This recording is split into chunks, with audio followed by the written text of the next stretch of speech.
Back again on another video to help you out. This time taking the steering wheel airbag out of this 2017 Chevy Cruze. It's a pain in the butt, and I had to take the steering column out in order to remove this. I'm in the junkyard, and this airbag was bought by a customer who needs it.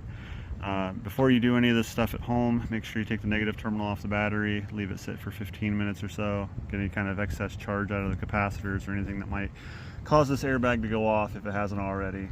And if you're replacing this airbag, you'll also probably need to replace the SRS module that controls them, which is mounted underneath the center console to get into that. In any case, to remove the airbag, I took the steering wheel and column out, and I'll show you. You'll have these spring clips in the back of the steering column. In order to access these, you'll need to remove the plastic cover around the steering column. You'll have one 7mm bolt on the bottom of the clamshell, and then pop the top of the column off, the top clamshell off, and there'll be two 7mm on either side, one there, and then on the other side there'll be another one. Remove those 7mm, and then that clamshell piece can come off the top. Then you'll need to use an appropriate size screwdriver to get in behind here without hitting the speedometer and all that stuff. And you'll need to come in and pry up on these little spring clips, and that will release these fingers on the back side. Just pry up against here,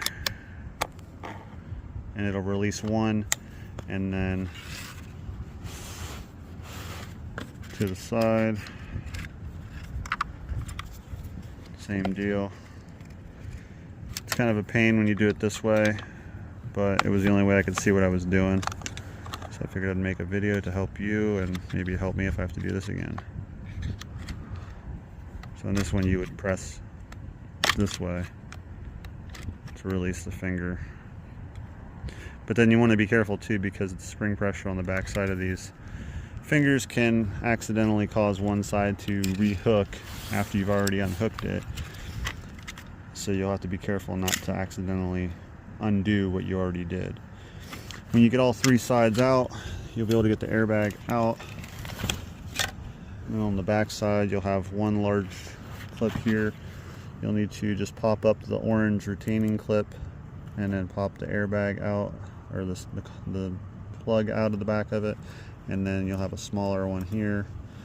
You have this little plastic tab. You'll just squeeze that and remove it from the back of the airbag. So that's all there really is to removing this. It just takes a little bit of time. Make sure you hook on the right part of the airbag retaining clips there, spring clips, and you'll be able to get this out. So if this helped you out, make sure you drop a like below, subscribe for more videos, and if you have any questions, leave those below too, and I'll try my best to answer them. So thanks for watching. We'll see you next time.